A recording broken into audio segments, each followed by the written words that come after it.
Cameron Palmer here with Jake and Andy Kavcic. Andy, I'm going to start with you. 14 rushes, 109 yards, and 2 touchdowns. Talk about your performance. Yeah, no, definitely give credit to the line. Open up some big holes, and I was able to just run untouched for a little bit. And then, just a lot of it was just, just running hard and running tough. Just running for some arm tackles and stuff. And just really kind of physical. Jake, you only played a couple of drives at quarterback tonight. I got some other guys in, get some reps for them, and I heard you nursing an injury, so kind of talk about your performance. 4 completions on 5 attempts, 95 yards and a touchdown. And then to go with that, how were the injuries and the elements kind of messing with you tonight, if at all?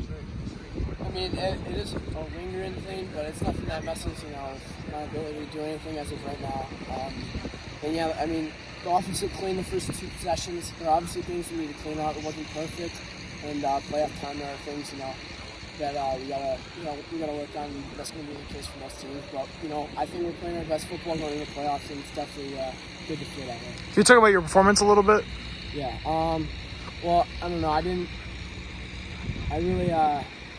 just played my best. I thought I threw the ball well. I thought I ran the ball as much as I could. I mean, I didn't really get a lot of attempts, but it was a quick game. So I was just proud of the guys that they got the ability to play today too.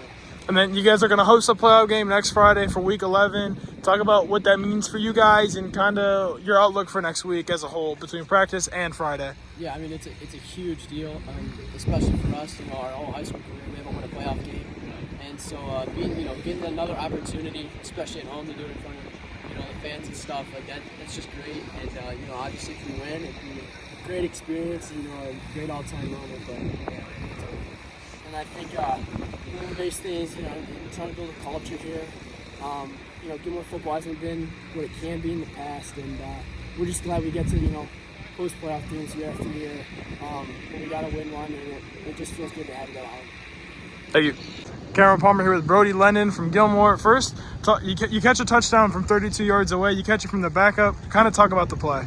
Yeah, so Cooper, excellent quarterback. He could be a starter pretty much anywhere he wanted. But of course, they have Jake, so really good quarterback. But Cooper, a really good quarterback for us, and honestly just saw the ball, caught it, and then turned it up, and all the receivers were blocking downfield, so I just I had a hole and scored. How big was that play kind of as a whole? You get the touchdown. You mentioned the receivers blocking downfield. How big is that for you guys in the first half? And then how are you just going to kind of carry that into next week? It was definitely big for us because it was a momentum swing for us. Even though we were already winning, it just brought good energy going into halftime, and then we got to have our JV and second string guys come in. That's definitely good. And then kind of overall, what'd you like from the guys tonight as you guys potentially could host the rivals next Friday? What did you like, and what are some things that you think can be cleaned up by the offense?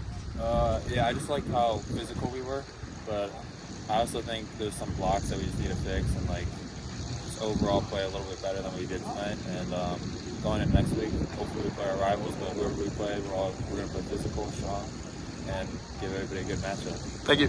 Yep. Cameron Palmer here with Decicco. First, you get an interception, kind of break down the play. Yeah, we were in zone, saw man 3 come in, just trying to drop back with him, and ball came out of the quarterback's hands, was coming right to me. So just trying to make sure I caught it first, and then go see what I can make happen. And so, a strong defensive second half. You only allowed the touchdown on a 2-point conversion late in the fourth quarter. How big was that? Not only your interception, but your stellar defense tonight going to help you guys prepare for next Friday? Yeah, we knew this week would be a good week to sharpen our tools and get ready for the playoffs next week. Our goal wasn't to go 8-2, and we expect to be playing in the offseason a while. So thank you. Yep. Cameron Palmer here with Tom Kauffman, head coach of the Gilmour Lancers. First, congrats on the win. Talk about how big it is to pick up a win in Week 10, heading towards next week in playoffs. It's always big to pick up a win. That was a good opponent, and we wanted to play well going into the playoffs, and I think we did that. I liked our second half better than our first half, and finished. Got a lot of young kids got to play, which is always great. Our older guys really supported us, so it was good. The weather was kind of a bit of a factor tonight in the second half. It really started to pour on in the third and fourth quarter. How were you able to kind of keep your guys just level-headed and just kind of play through it and make sure there were no mistakes? Train for it. They're trained like that. The weather's the same for everybody. It doesn't matter. It could be snow, rain. It doesn't matter. We're ready to go. And then just kind of last couple of questions. Kind of tell me, what did you like from your guys tonight? I liked how hard they played. I liked the execution in the second half. I think our offense scored on just about every drive. So It's always good when you're able to do that. I liked how the defense started hunting the ball in the second half. We had a really nice interception over there. We had a fumble over here that the guy that called him down. But it was good. It was like the way they're flying around. And then, you got a chance to potentially play the rivals next Friday. How do you kind of keep your guys away from thinking about that and just kind of keep them locked in for next Friday? Yeah, we're going to celebrate this tonight, and then we'll find out. We'll have a good idea probably tomorrow night of who will play and who will host in the first round. And we'll worry about that when we know for sure. Thank you.